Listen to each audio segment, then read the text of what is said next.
The evening shift at Pine Grove Police Department started like any other Tuesday.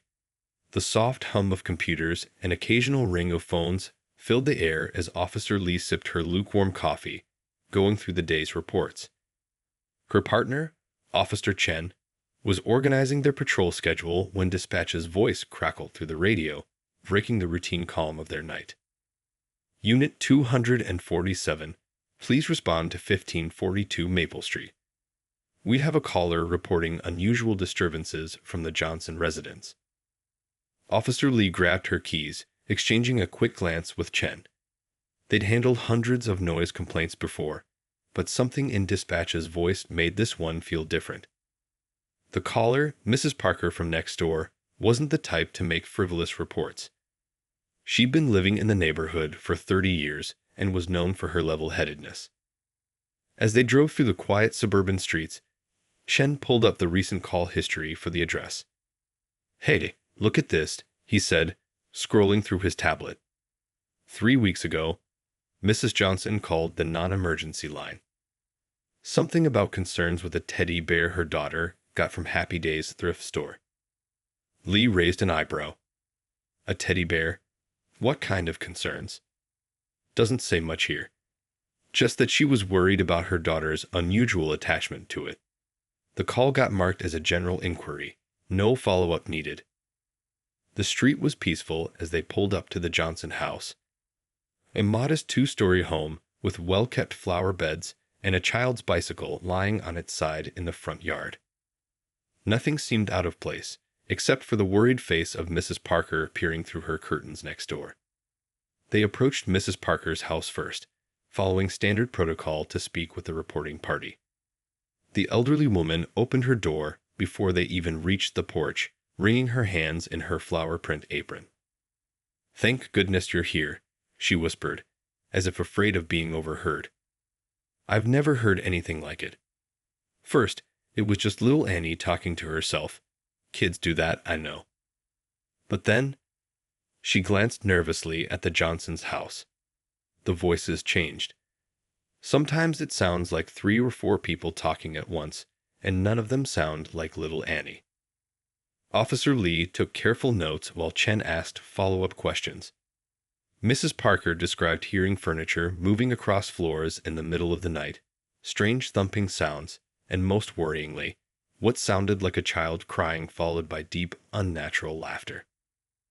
"I wouldn't have called if I wasn't truly worried," Mrs. Parker added, her voice trembling slightly. "I've known the Johnsons since they moved in 5 years ago. Annie's such a sweet child, always bringing me cookies her mother bakes. But lately," she trailed off, shaking her head. Just then, a high-pitched scream pierced the quiet night. Both officers spun toward the Johnson house, hands instinctively moving to their equipment. Through an upstairs window, they caught a glimpse of something that made their blood run cold, a small teddy bear, sitting perfectly upright on its own in the windowsill, slowly turning its head to face them. Officer Lee had been on the force for 8 years. She'd handled domestic disputes, break-ins, and even armed confrontations. But nothing in her training had prepared her for what they were about to encounter in that house. As they approached the front door, another scream echoed from inside, this time accompanied by what sounded like ancient words in a language neither officer recognized. They knew this wasn't going to be just another routine call, and their decision to burn that teddy bear would soon make headlines across the country. Looking back, the changes in little Annie began the moment she spotted that teddy bear in the thrift store window. It was a rainy Sunday afternoon when Mrs. Johnson took her daughter shopping for some second-hand books. The bear sat on a dusty shelf, its brown fur slightly worn, but its black button eyes somehow still sparkling. Annie pressed her tiny hands against the glass, completely mesmerized. The store owner seemed oddly hesitant when Mrs. Johnson asked about the bear's price. "That old thing. It's been here for years," she said, studying Annie's excited face. "Nobody's ever wanted it before." She paused, then added quietly, "Maybe it should stay that way." But seeing Annie's pleading eyes, Mrs. Johnson couldn't say no.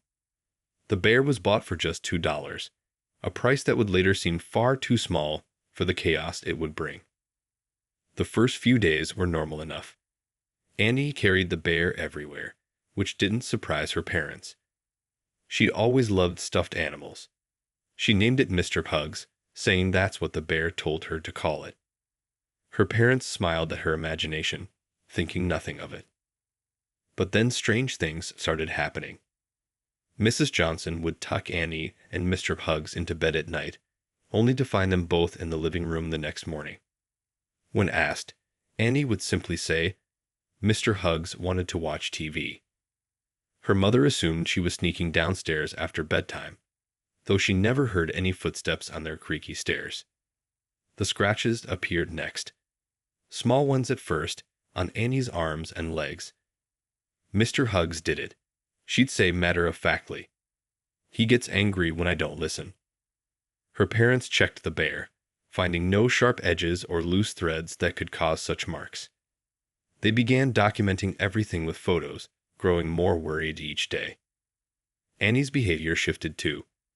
Their usually chatty daughter became quiet, spending hours whispering to Mr. Hugs in corners. Her kindergarten teacher called home, concerned that Annie had started drawing disturbing pictures, dark shapes with glowing eyes surrounding a teddy bear. During nap time, other children complained about Annie talking in her sleep in words they couldn't understand. The final straw came when Mrs. Johnson was doing laundry one afternoon. She heard Annie laughing upstairs, not her normal giggle, but a deep, unsettling laugh that couldn't possibly have come from a 6-year-old's throat. Running upstairs, she found her daughter's room ice cold, despite the summer heat outside. Annie sat in the middle of her floor, Mr. Hugs facing her, with all her other toys arranged in a perfect circle around them.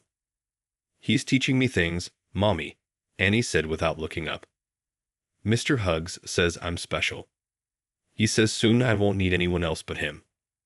That night, after Annie finally fell asleep, her parents tried to remove the bear. As Mr. Johnson reached for it, the bedroom light flickered, and he swore he felt the bear move in his hands. Annie woke up screaming, not the normal cry of a child waking from a bad dream, but a scream of rage that shook the windows. Her eyes flew open, completely black, and she spoke words in a language her parents had never heard before. They closed her door and called the police non-emergency line, trying to explain what was happening without sounding crazy. The operator logged it as a general concern, probably thinking it was just overprotective parents worried about an imaginary friend. But they knew something was terribly wrong. They could hear Annie talking in multiple voices now, having conversations with herself, or with something else. Her room remained freezing cold, no matter how high they set the heating. And Mr. Hugs, sometimes they could swear they saw it move on its own, its button eyes following them around the room. As they sat in their kitchen that night, clutching each other's hands and listening to the strange sounds from upstairs, they had no idea that in just a few days, 2 police officers would arrive at their door. Officers who would finally help them understand the true horror of what they'd brought into their home, and what needed to be done to save their precious daughter. The moment officers Lee and Chen stepped into the Johnson house, they knew this wasn't going to be a regular call. The air felt heavy, like just before a thunderstorm, and despite the heating running full blast, their breath came out in visible puffs of steam. Mrs. Johnson met them at the door, dark circles under her eyes showing she hadn't slept properly in days. "Thank you for coming," she whispered, leading them inside. "She's upstairs with that thing." Her hands shook as she pointed toward the second floor. The officers exchanged glances as they climbed the stairs, their footsteps echoing unnaturally in the silence. Family photos lined the stairwell, happy snapshots showing Annie's life from baby to present. In the most recent ones, though, they noticed something odd. Each photo that included the teddy bear showed strange dark shadows around it, like smoke curling in impossible ways. As they reached Annie's door, they heard it. A child's voice speaking what Officer Chen recognized as Latin, though he only studied it briefly in college. But it wasn't just Latin. The words seemed to layer over each other, as if multiple voices were speaking from the same source. "Annie?" Officer Lee called softly, pushing the door open. "We're here to help." The scene inside made both officers freeze. Annie sat cross-legged in the center of her pink bedroom, the teddy bear placed directly in front of her. Every other toy in the room was arranged in a perfect circle around them, all facing inward. The temperature must have been 30 degrees colder than the hallway. But what truly caught their attention was the bear itself. Its buttoned eyes gleamed with an unnatural shine, and as they watched, its head slowly turned toward them without any human touch. Annie looked up, but her eyes weren't her own. They were completely black, like endless pools of ink. "Mr. Hugs says you can't help," Annie said, her voice carrying echoes of other, deeper tones. "He says you're too late. We're already best friends forever." Officer Chen reached for his radio, but it only produced static. His cell phone showed no signal, despite having full bars moments earlier. The room's temperature dropped even further. "Annie? Sweetheart." Officer Lee tried again, taking a careful step forward. "Your parents are very worried about you. Can you come downstairs with us?" The bear's head snapped toward her with an audible crack. Annie smiled, but it wasn't a child's smile anymore. "Mr. Hugs doesn't like that idea," she said, her voice now completely different, deep and ancient sounding. "Mr. Hugs says you should leave. Now." Suddenly, every toy in the circle launched into the air, hanging suspended for a moment before flying toward the officers. They ducked, years of training kicking in, as stuffed animals and plastic toys bombarded them like missiles. Officer Lee managed to grab her phone and snap several pictures, knowing they'd need evidence of what was happening. Each photo showed something their eyes couldn't see. Dark, smoky tendrils extending from the bear to Annie, wrapping around her like shadowy ropes. Through the chaos, Officer Chen noticed something else. Tiny symbols stitched into the bear's fur, barely visible unless you knew where to look. He'd seen similar marks before, in an old case file about occult objects.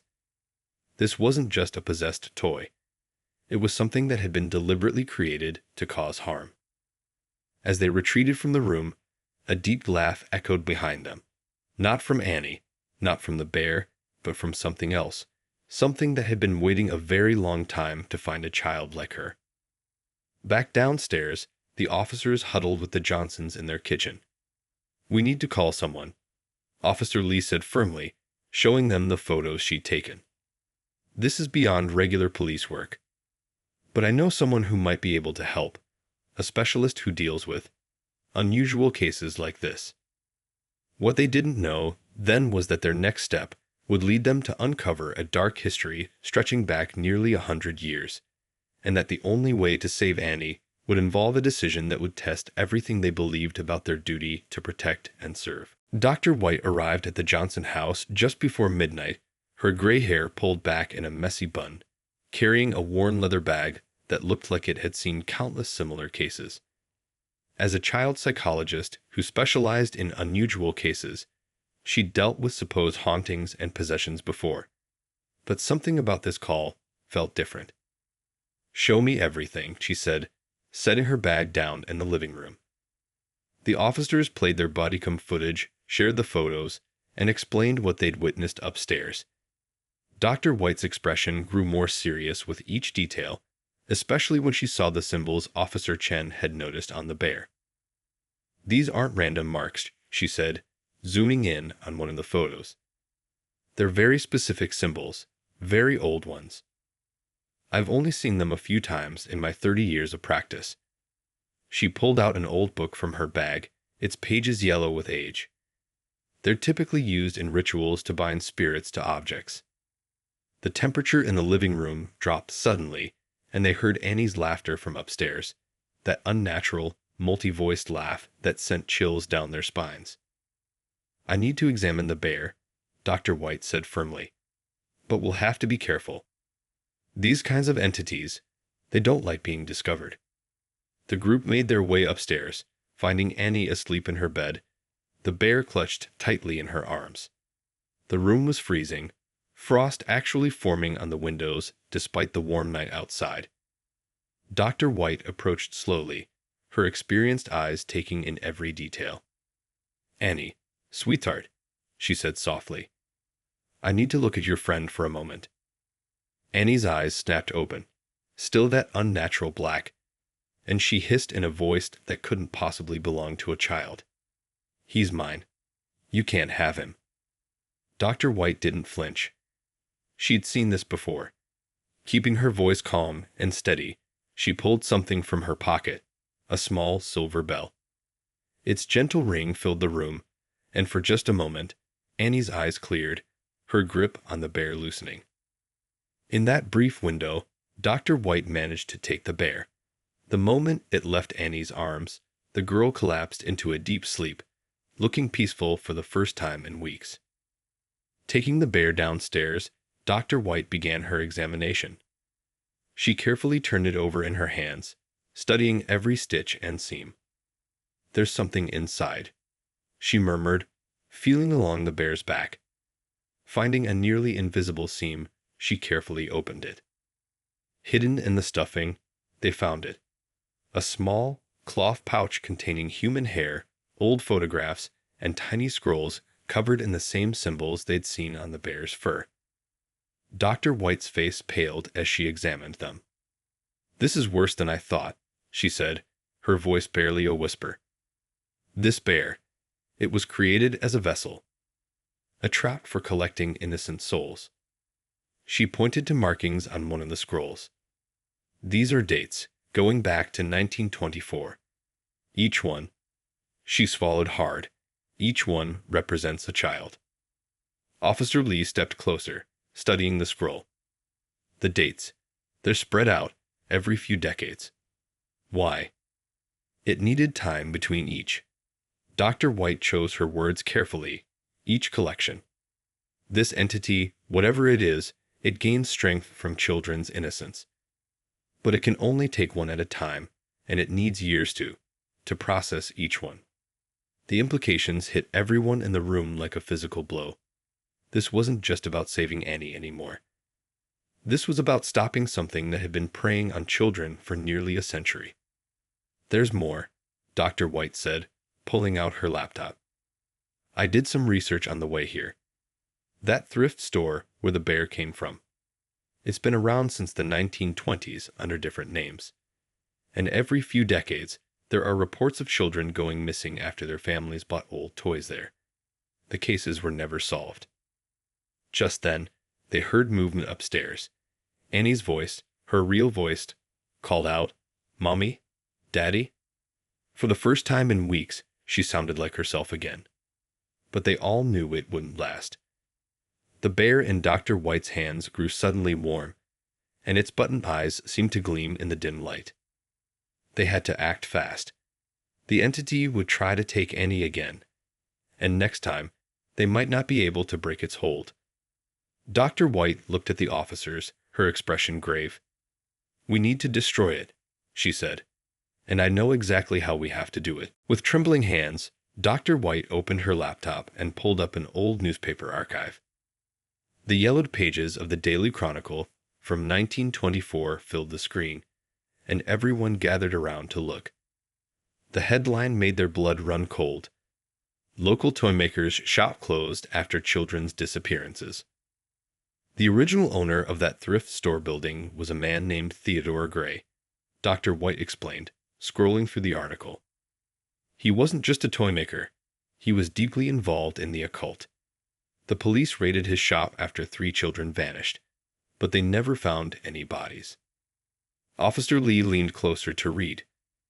"It says here they found strange symbols carved into the walls of his workshop, and a diary full of what they called disturbing writings." "Yes," Dr. White nodded, pulling up another article from 1925. "Gray vanished before they could arrest him, but not before he claimed his work would continue for generations. The police thought he was just a madman, but look at this." She opened a folder of scanned documents, pages from Gray's diary. The symbols matched exactly those found on Mr. Huggs. He wasn't just making toys, she said quietly. He was creating vessels for something much darker. Each toy was designed to attract a specific type of child. From upstairs, they heard Annie whimper in her sleep. Her mother rushed to check on her, but stopped at Dr. White's warning gesture. "Don't wake her," the doctor said. "Right now, sleep is protecting her. The entity can't fully take hold while she's unconscious." Officer Chen scrolled through more articles on his phone. "Look at this pattern," he said, pulling up cases from different decades. 1953. A little boy vanishes after getting a wooden train set from the same store. 1982. A girl disappears after her parents bought her an old doll. 2001. Another child, another toy. But why didn't anyone connect these cases? Mrs. Johnson asked, her voice shaking. The store changed hands many times, Dr. White explained. Different names, different owners. But look at the business licenses. She pulled up the documents. Every new owner was somehow connected to Theodore Gray. Distant relatives, former apprentices, people who'd visited his workshop before it was closed. The room grew colder as she spoke, and the bear on the table seemed to shift slightly, though no one touched it. Dr. White pulled out an old book bound in worn leather. This is Gray's actual diary. It took years to track it down. According to his writings, he discovered a way to bind certain entities to objects. But these beings required specific conditions. She turned to a page filled with the same symbols they'd found on Mr. Huggs. They needed innocence, children's souls, to maintain their connection to our world. Each toy was crafted as a trap, designed to look appealing to children. The entity would slowly build trust, isolate the child, and then... She couldn't finish the sentence. She didn't need to. "But why Annie?" Mrs. Johnson asked, tears in her eyes. "Why did it choose her?" Dr. White studied the symbols more closely. These markings, they're specific to each toy. This bear was designed to attract a child with special sensitivity, someone who could see and feel things others couldn't. Has Annie ever mentioned seeing things? Knowing things she shouldn't know? The Johnsons exchanged looks. "She's always been intuitive," Mr. Johnson said slowly. "She knows when people are sad, even when they're smiling. She talks about colors around people that no one else can see. We thought she just had a big imagination." "That's what made her perfect for this entity," Dr. White said grimly. "Her natural abilities made her more susceptible to its influence. But it also means..." She paused, looking at the bear. "It means she might be the one who can help us destroy it once and for all." Suddenly, the lights flickered, and a deep growl seemed to come from the bear itself. The temperature plunged, and frost began forming on the windows. Upstairs, Annie started screaming, not in fear, but in that terrible, multi-voiced roar they'd heard before. "It knows what we're planning," Dr. White said, quickly gathering her materials. "And it's not going to let go without a fight. We need to act now, before it gets any stronger. Officer Lee, Officer Chen, get everything I'm going to list. We're going to end this tonight, one way or another." The situation reached a breaking point as Annie's screams grew louder, shaking the house's windows. Officer Lee and Officer Chen rushed to gather the items Dr. White had listed: blessed salt, special oils, white candles, and an old iron bowl that the doctor pulled from her bag. "The entity is getting desperate," Dr. White explained, quickly drawing symbols on the living room floor with chalk. "It knows we've discovered its secrets, and it's trying to complete its connection with Annie before we can stop it." Upstairs, furniture began scraping across the floor. The lights flickered wildly, and a cold wind whipped through the house, despite all windows being closed. Mrs. Johnson clutched her husband's arm as her daughter's voice shifted between her normal sweet tone and something ancient and terrifying. "Mummy, help me." Annie would cry, only to have her voice transform mid-sentence into a deep growl. She belongs to US now. Dr. White worked faster, completing a circle of protective symbols. The entity is stronger than I expected, she admitted, wiping sweat from her forehead despite the bone-chilling cold. It's fed on so many children over the decades. We need to weaken its hold on Annie before we can destroy the bear. Officer Chen, who had been studying the old diary, looked up suddenly. Doctor, look at this page. Gray wrote something about the entity's weakness. It can't maintain its connection if the child truly wants to break free. Of course, Dr. White breathed. It's why it isolates them first, makes them dependent on it. We need to remind Annie of her real connections, her real love. Just then, a family photo flew off the wall, smashing against the floor. But instead of breaking, the glass cracked in a pattern that matched the symbols on the bear. Mrs. Johnson picked it up carefully. It was a picture from Annie's last birthday, showing her blowing out candles, surrounded by loving family and friends. That's it, Dr. White exclaimed. Quick, gather all the family photos you can find. Officer Lee, set up the candles around the circle. Officer Chen, start pouring the salt line. Mr. and Mrs. Johnson, I need you to be ready to remind Annie of every happy memory you can think of. The bear, still sitting on the table, began to vibrate.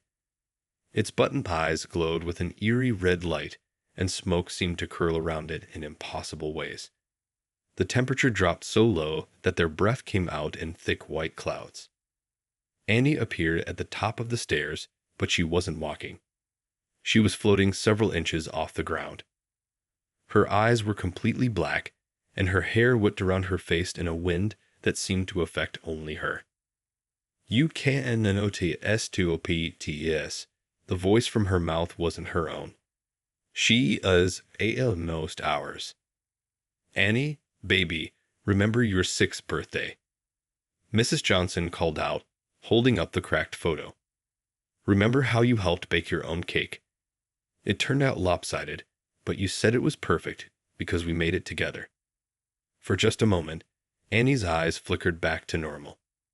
Remember the puppet shows we put on? Mr. Johnson joined in, his voice breaking. How you made all the voices for your stuffed animals, and we'd spend hours making up stories together. Annie blinked, confusion crossing her face. The dark force around her wavered. The entity feeds on loneliness, Dr. White explained quickly. Keep going. Show her she's never alone, that she's surrounded by real love. Officer Lee pulled out her phone, finding the video she'd taken of Annie playing with her neighbor's puppy just last month, her laughter pure and bright. She played it, and the sound of Annie's real laugh seemed to fight against the darkness surrounding her. The bear on the table began to shake violently. It seemed straining. Dark smoke poured from it, trying to reach Annie, but the salt line held it back.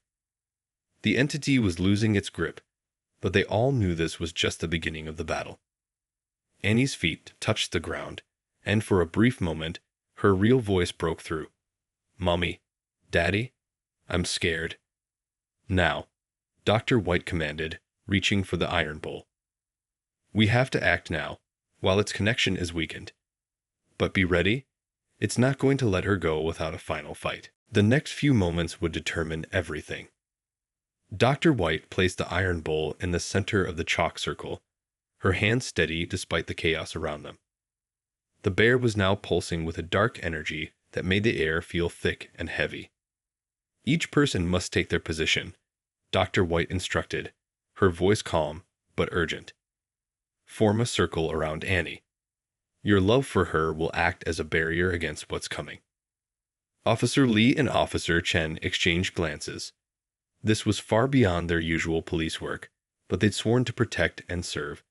And right now, a little girl needed the protection more than ever.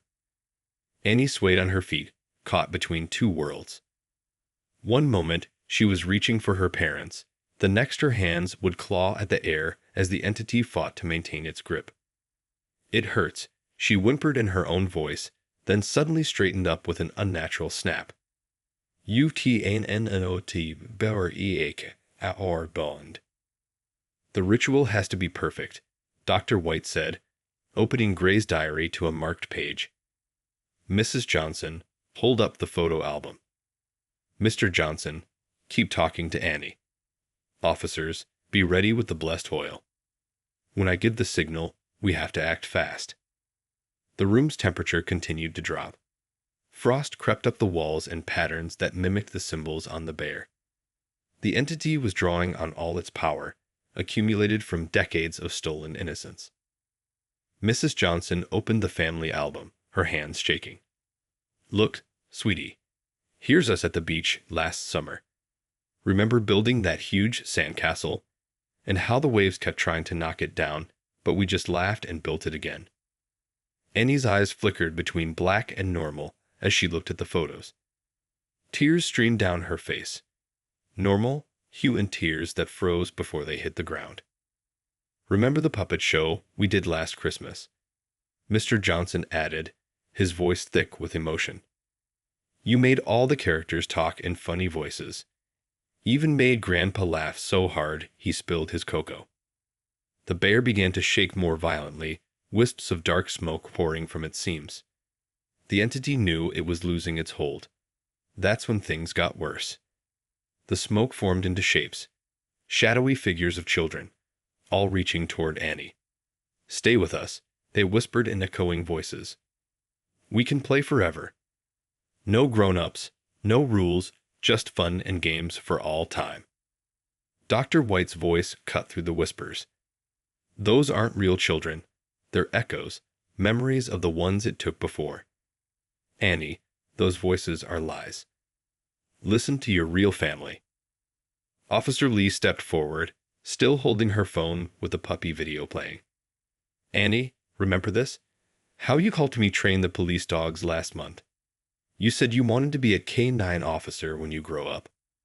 The real memory seemed to strike something in Annie. She blinked, her eyes clearing slightly.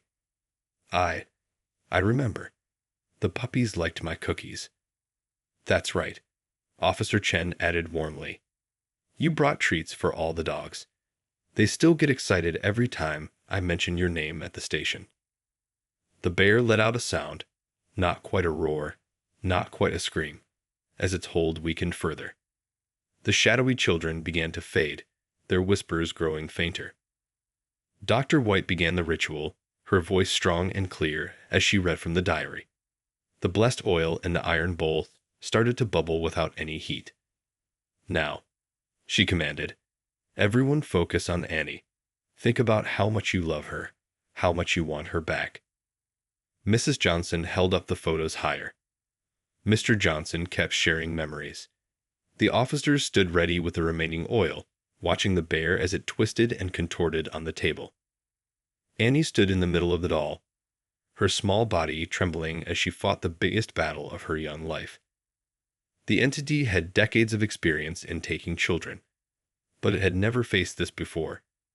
A circle of pure, unconditional love, strengthened by both family bonds and the sworn duty of two police officers who refused to let evil win. As Dr. White continued the ritual, they all knew they were reaching the crucial moment. The bear's button eyes began to crack, dark energy seeping out like smoke.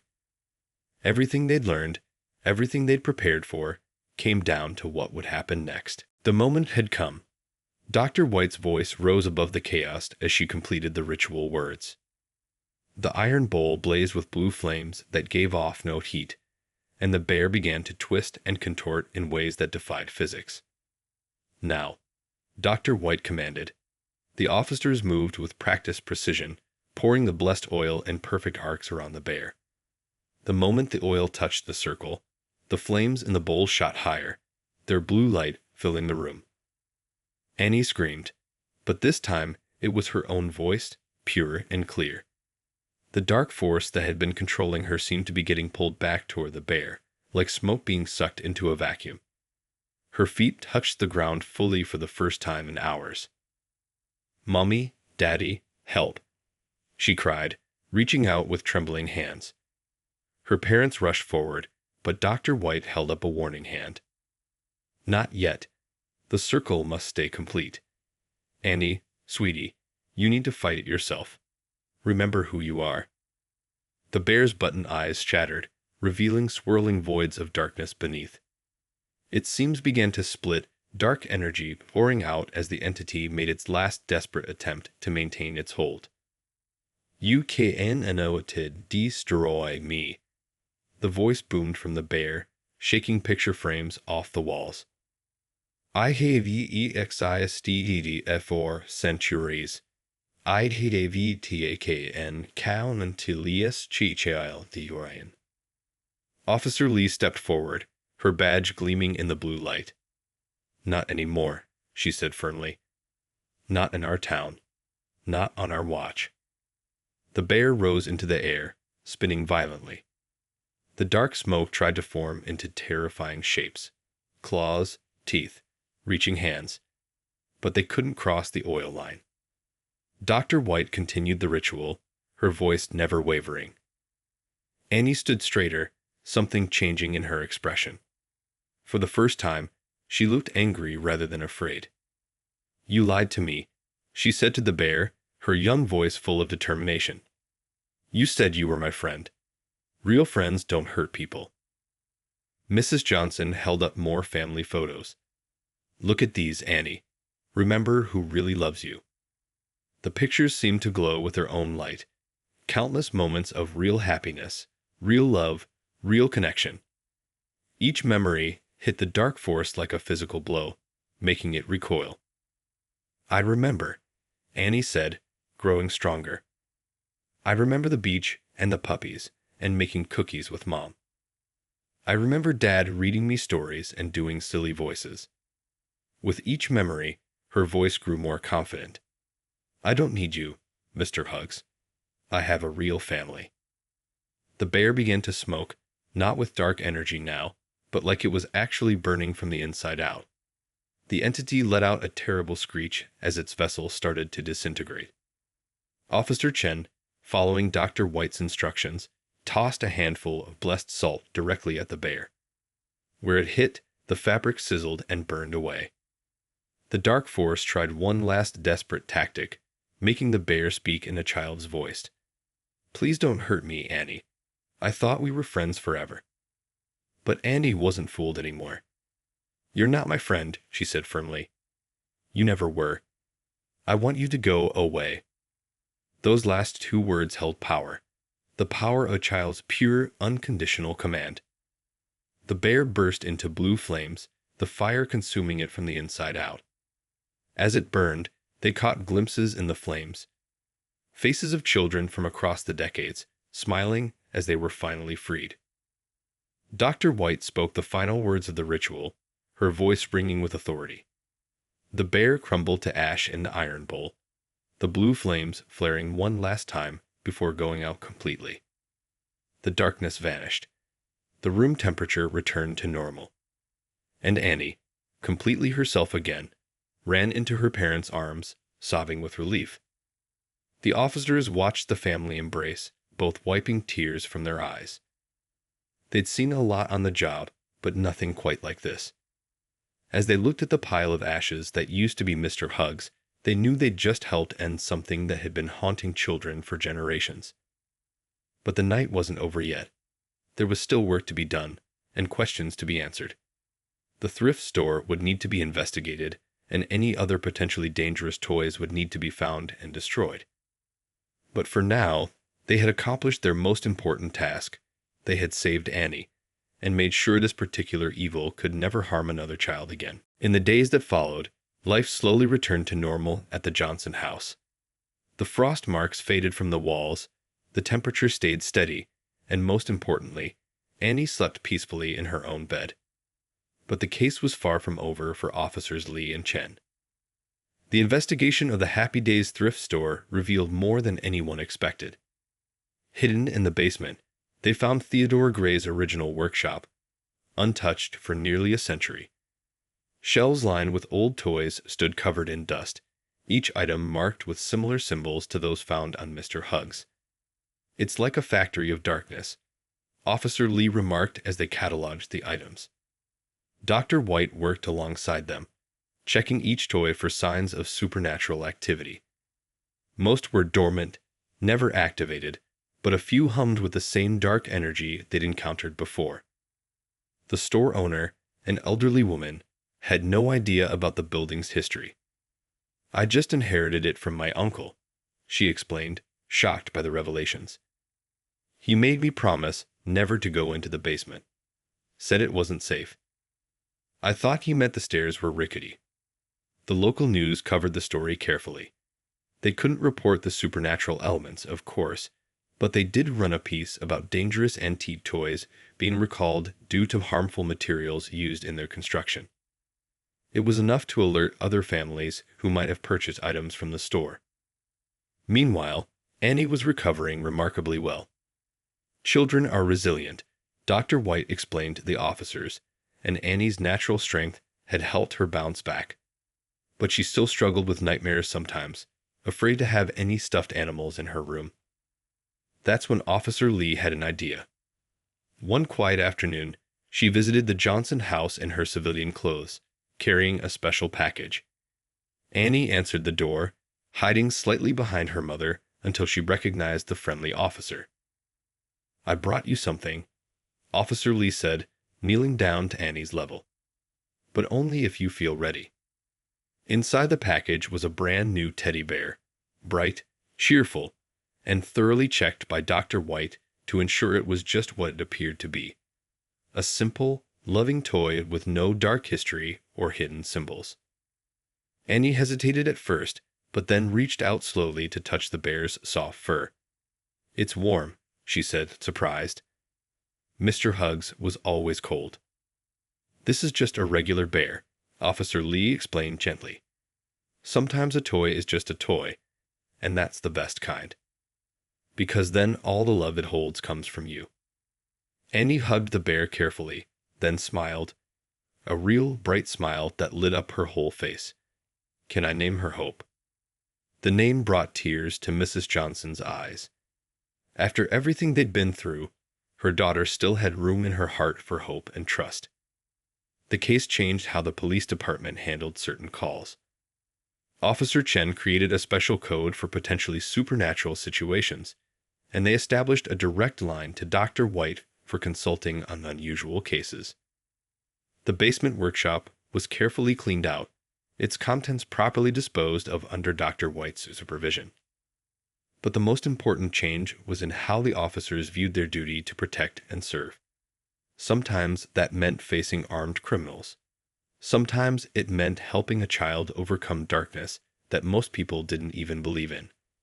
Either way, they would be ready. A month later, Officer Lee and Chen drove past the Johnson house during their regular patrol.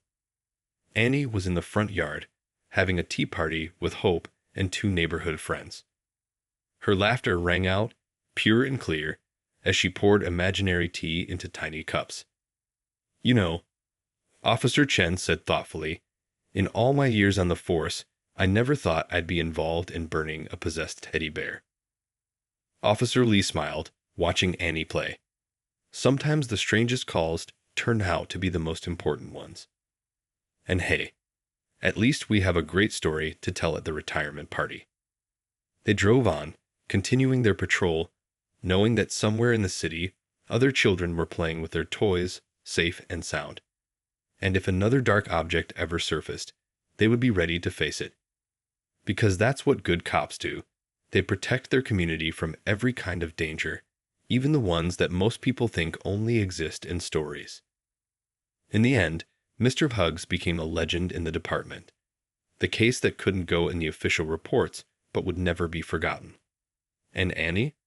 She grew up stronger for her experience, keeping Hope close by as a reminder that real love, real friendship, and real courage can overcome even the darkest forces in the world.